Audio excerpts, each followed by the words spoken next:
क्या नाम है आपका? सोनिया शाह। जी, मेरा नाम प्रिंस कश्यप है। मेरा नाम मोहम्मद शहबाज है। किस बैच से हैं आप? BSc IT third year. BCTP में थर्ड ईयर। मैं BSc IT थर्ड ईयर का छात्र हूँ। अभी सिमेज में जो वर्कशॉप कराया जा रहा है किस पे बेस था? Ma'am hardware big data.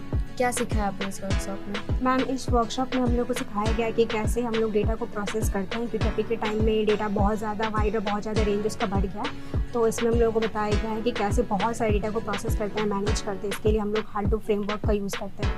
Big data का आप क्या यूज़ बता सकते हैं इंडस्ट्री में? यूजेस तो बहुत सारे हैं इसके, ठीक है। जस्ट लाइक आप डेटा जो भी जनरेट होते हैं उसको यूटिलाइज करते हैं। और मार्केटिंग फील्ड का भी बता दें कि जब भी आपका डाटा जहाँ भी जनरेट होता है और उससे प्रॉफिट कैसे जनरेट होना चाहिए। मतलब आप एक कंज्यूमर है, आप क्या देखना चाहते हो। एक डाटा को फैच करने के बाद जो भी रिजल्ट निकलता है कि किस मार्केट में किस कंज्यूमर को कौन सा प्रोडक्ट शो किया जाए, उसमें बिग डेटा में बहुत सा यूटिलाइज होता है और मैनेजमेंट किया जाता है। उसके बाद बहुत सारे डाटा, जैसे एक कस्टमर हुआ, ठीक है, एक क्रिएटर हुआ, ठीक है, तो दो डाटा बनते हैं और अलग अलग फाइलिंग में सारे डाटा को रखा जाता है कि किसको क्या कंटेंट प्रोवाइड किया जाए। एज ए सोशल मीडिया की बात हो, बट रिटेल स्टोर हो या फिर बहुत सारे इंडस्ट्रियल स्टोर हो, इसमें भी बहुत सारे काम होते हैं जो आपके कस्टमर का रिकॉर्ड वगैरह जितने बड़े बल्क में हो वो सारे बिग डेटा में यूज़ किया जाता है।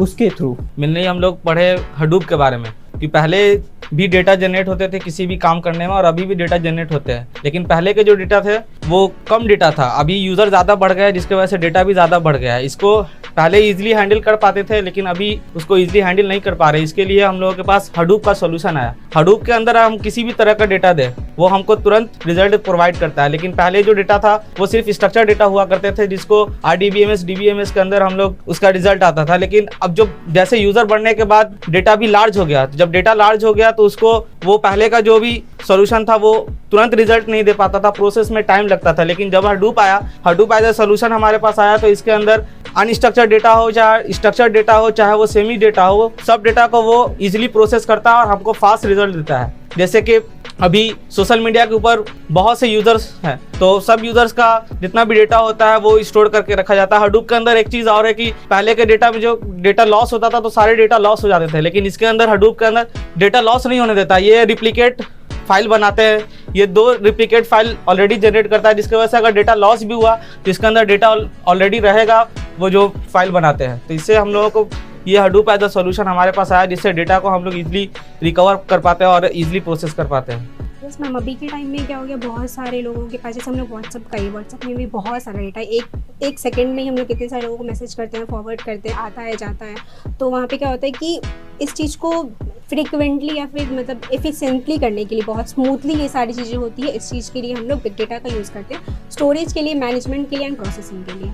सिलेबस से अलग जो एड ऑन कोर्सेज कराए जा रहे हैं, जैसे आपने बताया एथिकल हैकिंग, PHP, ड्रूपल, तो ये सब किस तरह के बेनिफिट देते हैं स्टूडेंट को? देखिए, बात ये है ना कि यूनिवर्सिटी की बात करें तो यूनिवर्सिटी के अंदर जितने भी सिलेबस है बहुत ओल्ड है और मार्केटिंग में डिमांड के अनुसार अगर आप बाहर जाते हो तो आपको क्यों सिलेक्ट किया जाएगा ये पहले बताओ। आप इंडस्ट्रियल रेडी नहीं रहोगे और आप मेरे लिए बेनिफिट नहीं दोगे तो मैं आपको हायर क्यों करूंगा। तो एड ऑन कोर्सेज होते हैं कि अगर मैं 2024 में पास आउट करता हूं तो 2028 और 30 का मार्केट क्या है उसके अनुसार हम लोग को सर ऐसा सारे कोर्सेज को लाते हैं जो मेरे 50 साल और 30 साल के करियर में मुझे हेल्प कर सके, ठीक है। उसके अलावा ऐसा कोर्सेज नहीं रहेंगे यहाँ पर कि जो मुझे अभी 2 साल खत्म होगा, तीसरा साल में वो फील्ड बंद हो जाएगा या फिर कैसे ऐसा फील्ड का काम यूटिलाइज नहीं हो पाएगा। तो सर ये चाहते हैं कुछ ऐसा हम लोग सीख के निकले जो मार्केट को हम लोग रेडी रहें और मार्केट को हमारी नीड रहे, तभी हमारा सिलेक्शन होगा। ऑफकोर्स मैम, इससे हम लोग को बहुत ज़्यादा बेनिफिट है क्योंकि हम लोग पाटलिपुत्रा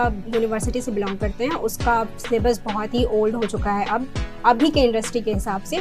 तो जो हमारा एड ऑन कोर्सेज होते हैं, जैसे हमारा पाइथन का एड ऑन कोर्स चलाया गया था फर्स्ट ईयर में ही, तो वो भी बहुत हमारे लिए बेनिफिशियल रहा है, अभी तक है। और इवन उसके अलावा भी बहुत सारे हम लोग के एड ऑन कोर्सेज चलाए गए हैं। तुम्हें क्या लगता है सिलेबस से अलग एड ऑन कोर्सेज कराए जा रहे हैं तो उससे क्या बेनिफिट होता है स्टूडेंट को?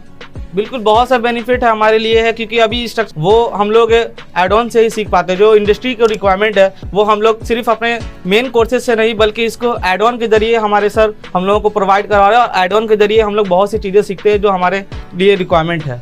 कौन कौन से एड ऑन कोर्सेज आप बता सकते हैं? मैम जैसे PHP का एड ऑन कोर्स हमारा हुआ है, उसके अलावा हमारा रोबोटिक्स का एड ऑन कोर्स हुआ है। अभी सिमिज में कौन सा वर्कशॉप आपने अटेंड किया है? जी मैंने तो बहुत सारे वर्कशॉप किए हैं अटेंड, जैसे एथिकल हैकिंग का हुआ और अभी तो बिग डेटा का हो रहा है और ड्रूपल का हो रहा है।